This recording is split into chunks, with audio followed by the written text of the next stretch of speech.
C'est Radio Bahut sur RCM. Et on a confié la revue de presse aux collégiens du collège Souhait à Saint-Dié-des-Vosges dans le cadre de la semaine de la presse et des médias à l'école. Un tour de l'actualité locale, nationale, et vous verrez, on va même partir à travers le monde avec des histoires d'avions qui se perdent. Bah forcément, c'est l'actualité, vous l'avez vu du côté de chez vous. Au début de cette revue de presse avec les collégiens, on aborde la question des municipales à Saint-Dié, municipales en Lorraine. Retour sur le débat Vosges Télévision de mardi dernier concernant les municipales de Saint-Dié-des-Vosges avec Virginie. Bonjour Virginie. Bonjour.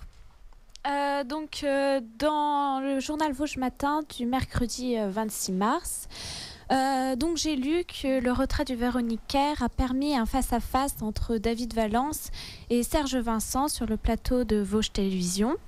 Ce débat entre les deux hommes s'est passé très courtoisement, malgré une campagne très tendue lors de cette dernière ligne droite avant le deuxième tour. Ils ont proposé leur projet sur la fiscalité et l'emploi. C'est un bouleversement à Saint-Dié-des-Vosges. Bouleversement puisque également le Parti Socialiste ne sera plus présent dans l'arène municipale. C'est vrai que c'est une page qui se tourne. Élection municipale également avec Vivian. Là on prend un peu de distance, Vivian. Oui. Alors Vivian, mon cher Vivian, les élections municipales avec toi, on va partir en Lorraine en fait. Oui, c'est ça. On t'écoute Vivian. Alors, la région vire au bleu car la Lorraine n'a plus beaucoup de candidats socialistes. En effet, à l'issue du premier tour, la Lorraine passe à une vague bleue et même bleu marine. Par contre, la gauche résiste à Vendeuvre où le maire socialiste l'emporte dès le premier tour ainsi qu'à 9 maisons et dans le nord de la Meurthe-et-Moselle. Par contre, au premier tour, à Florange, Saumercy, Ligny et Barrois, la Bresse et Mirecourt sont passés en bleu.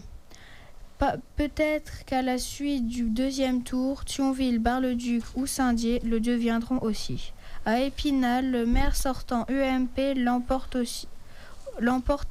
haut la main dès le premier tour contre le candidat PS qui n'a obtenu que 16,39% des voix.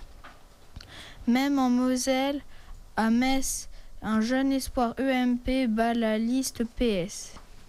Nous vous rappelons que le second tour des municipales sera dimanche 30 mars 2014, alors votez.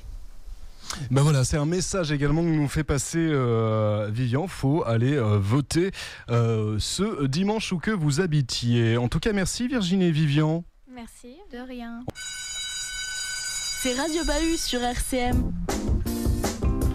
Et on a confié la revue de presse sur RCM ce matin aux blogueurs collégiens du collège Souhait à Saint-Dié-des-Vosges. Ensemble, on va partir sur les pistes de ski et on part sur les pistes de ski avec Lisa. Bonjour Lisa. Bonjour.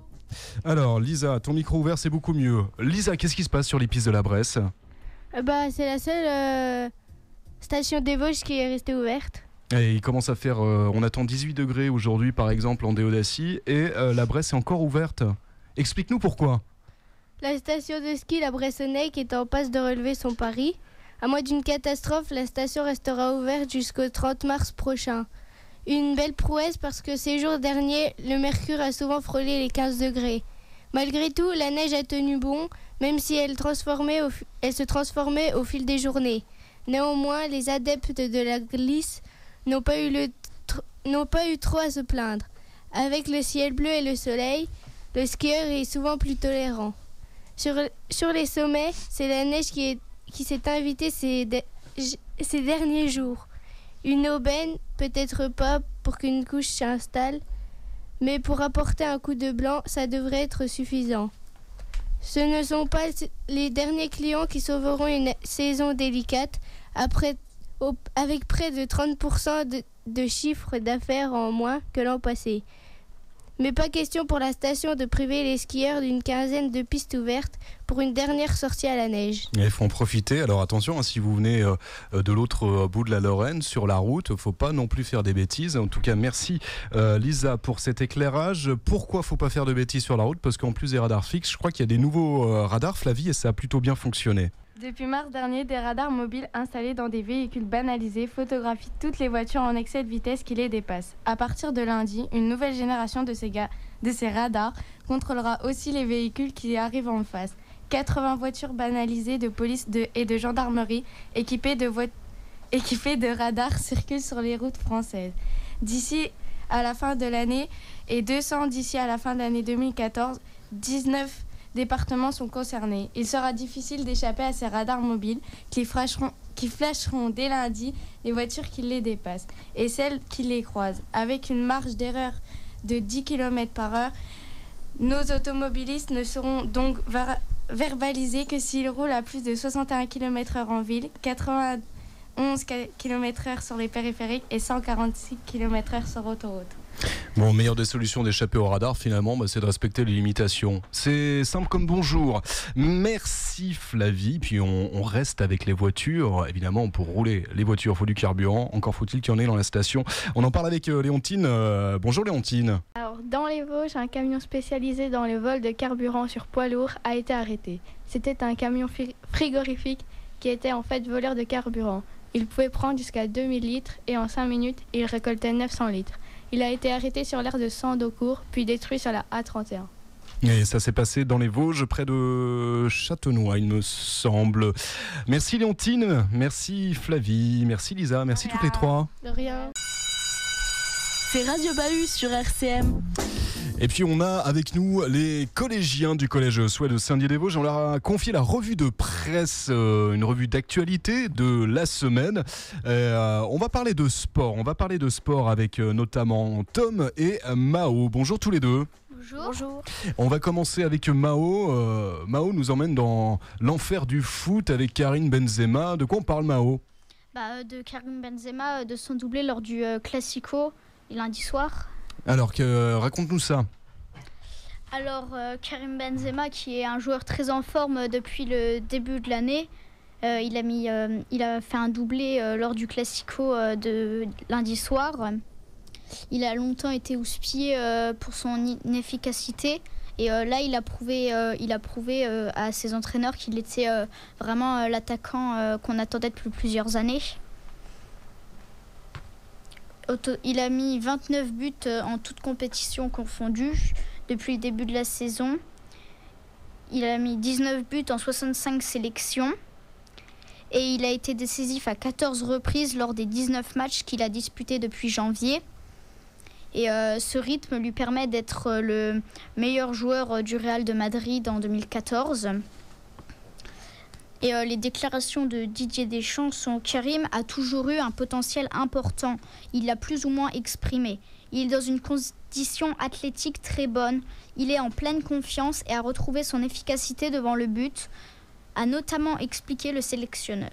Donc, tant mieux s'il arrive à se maintenir à ce niveau avec son club et pour qui nous attend au mois de juin, car au Brésil, Benzema pourrait bien être l'atout numéro 1 des Bleus.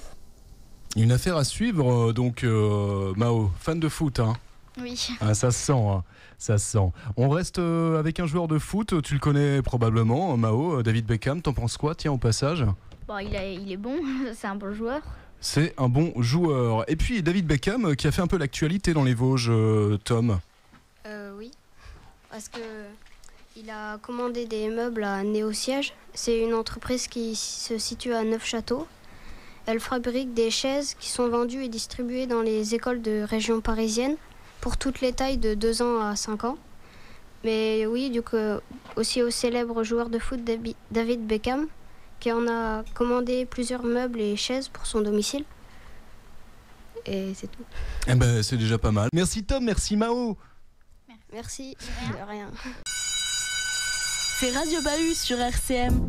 Et ils ont décidé de conduire leur revue de presse. Nous parlons faits divers, un exercice de style ô combien intéressant. On est du côté de Saint-Dié, la région de Saint-Dié. On partira également dans les airs ou alors dans l'eau. On débute tout de suite avec Loubna. Bonjour Loubna. Bonjour. Alors on parle de quoi Loubna ? D'un vol à main armée au magasin Aldi à Moutier. Samedi 22 mars, un vol à main armée a été commis au magasin Aldi. Les faits se sont déroulés juste avant la fermeture de l'établissement. Vers 19h, une personne cagoulée s'est précipitée sur la caissière munie d'un couteau de cuisine. Sous la menace de son arme, l'individu s'est vu remettre uniquement les billets. Après ce forfait, il a pris la fuite en direction de la RN 59. Et la voie rapide, et puis si la gendarmerie est toujours à la recherche d'informations, si vous étiez là, si vous avez vu ce qui s'est passé, n'hésitez pas à les contacter. Merci Loubna. À côté de toi, c'est Aïché. Bonjour Aïché. Bonjour. On parle de quoi Aïché? De maison qui brûle, je crois. Oui, une maison inhabitée qui est ravagée par des flammes. Alors, qu'est-ce qui s'est passé? Le dimanche 23 mars à Saint-Dié, une maison inhabitée est ravagée par des flammes. Les secouristes sont arrivés que vers 23h15. La demeure était bien attaquée avec une toiture totalement en flammes pour s'assurer qu'il n'y avait personne dans cette maison. Les pompiers ont mis 1 heure pour maîtriser l'incendie et près de 2 heures pour sécuriser le lieu. Et c'était en plus une nuit pleine d'incendies. Il y avait les chalets bois également qui ont brûlé du côté de... Allez, c'était quoi du côté de Saulcy. Là, on prend un peu d'altitude avec Chloé. Chloé, on l'a longtemps cherché cet avion-là. Oui. Le Boeing 777 a disparu le samedi 8 mars 2014. Il y avait plus de 230 passagers à bord dans le vol MH370 qui allait en direction de Pékin et qui partait de Kuala Lumpur. Le Boeing aurait continué de voler après sa disparition des radars malaisiens. Après de nombreuses recherches, l'épave du vol MH370 aurait été aperçue par des satellites malaisiens dans l'océan Indien. Il aurait continué de voler pendant plus de 8 heures et après 2 semaines de désespoir et de doute, un message a été envoyé aux familles pour leur annoncer que le Boeing s'était abîmé dans l'océan Indien et qu'il n'y avait pas de survivants. À l'heure actuelle, on a retrouvé les débris et on cherche toujours des indices supplémentaires. Et ça, c'est une histoire qui t'a marqué, cet avion-là qui disparaît, qu'on ne retrouve pas pendant plusieurs jours. Oui. Ça doit être dur pour les familles qui ont leurs proches dans l'avion et que pendant 2 semaines, on n'a pas de nouvelles, savoir s'ils sont en vie ou s'ils sont morts. Ouais, c'est pour ça que c'est important d'en parler. Merci Chloé. Merci Aïché, merci Loubna. De rien. C'est Radio Bahut sur RCM. Et on a confié l'émission aux collégiens du Collège Souhait à Saint-Dié-des-Vosges dans le cadre de la semaine de la presse et des médias à l'école. Ils ont travaillé dur pour regarder ce qui s'est passé un petit peu au niveau de l'actualité cette semaine. Et on a parlé de politique en début d'émission. On a également été faire un tour sur les pistes de ski à la Bresse qui sont encore ouvertes. On a parlé des radars, ces fameux radars et qui marchent bien au plus grand regret des conducteurs. Également, on a parlé de faits divers du côté de Saint-Dié-des-Vosges à Moyen-Moutier, du foot également tout à l'heure avec Mao et Tom. Et puis, maintenant, nous allons accueillir Manon et puis Virginie. Virginie qui nous parle d'une histoire, c'est un peu glauque, mais c'est quand même drôle cette histoire-là. C'est quoi Virginie ? J'ai lu ça dans le journal sur Internet de Vosges Matin du mardi 25 mars. Que le lundi 24 mars, dans la ville de Roquebrune-Cap-Martin, dans les Alpes-Maritimes, le corps momifié d'un homme retraité mort depuis 3 ans a été retrouvé dans un logement. Il est sûrement décédé d'une mort naturelle. Le voisinage n'avait rien remarqué pendant ces 3 années. Il payait son loyer automatiquement. Là, c'était viré de son compte, voilà. Donc forcément, tous les mois, le propriétaire continue à toucher son loyer. Il était retrouvé comment, on sait Ce sont des gens qui ont prévenu, se poser des questions et ils ont. Et ça fait 3 ans qu'on l'a pas vu.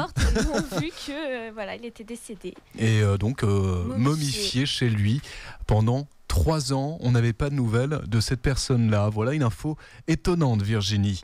Et puis, on termine ce tour d'horizon de l'actu de la semaine. C'est quelque chose qui se passe aujourd'hui avec Manon. Bonjour Manon. Bonjour. Alors Manon, de quoi s'agit-il ? C'est un peu de musique là quand même. Enfin, de la musique. Les Rolling Stones au Stade de France, les billets en vente aujourd'hui. C'est ça, ouais. Ils sont au Stade de France et je crois que là, c'est en train de les fans sont en train de courir pour s'arracher les billets. Oui. C'est sans doute l'une des tournées les plus attendues. Les Rolling Stones, dont une partie des concerts en Australie et en Nouvelle-Zélande, a dû être annulée en raison des décès de Wayne Scott, la compagne de Mick Jagger, seront au Stade de France le 13 juin prochain. Le promoteur a annoncé dimanche dans un communiqué qu'il s'agissait d'une date unique. Mais d'après les informations du Parisien, elle pourrait être suivie d'une seconde date. Tenez-vous prêts si vous souhaitez voir les Stones en concert. Les billets seront en vente dès vendredi 28 mars sur le réseau billetterie. Des dates européennes et des places qui s'arrachent. Cela fait 7 ans que le groupe n'avait pas investi le Stade de France, alors forcément, cette tournée, 14 on Fire, est très attendue par les fans. Ouais. Plusieurs dates ont déjà été annoncées pour le mois de juin. En Allemagne, aux Pays-Bas, en Belgique et en Italie. Ces quelques dates européennes marqueront le retour sur scène du groupe dont la tournée a été interrompue par le suicide tragique de la compagne de Mick Jagger. Les Rolling Stones en concert, c'est l'actu du jour vu par Manon. En tout cas, moi je peux dire un grand merci à toute l'équipe des collégiens, des blogueurs, hein, Manon, Virginie, Mao, Tom, Léontine, on a Flavie également, on a Lisa, on a Loubna, on a Aïché, Chloé et puis Vivian, je crois que j'ai oublié personne. Non, voilà. En tout cas, merci à tous d'être passés à la radio, d'avoir regardé la presse pour en parler aux auditeurs.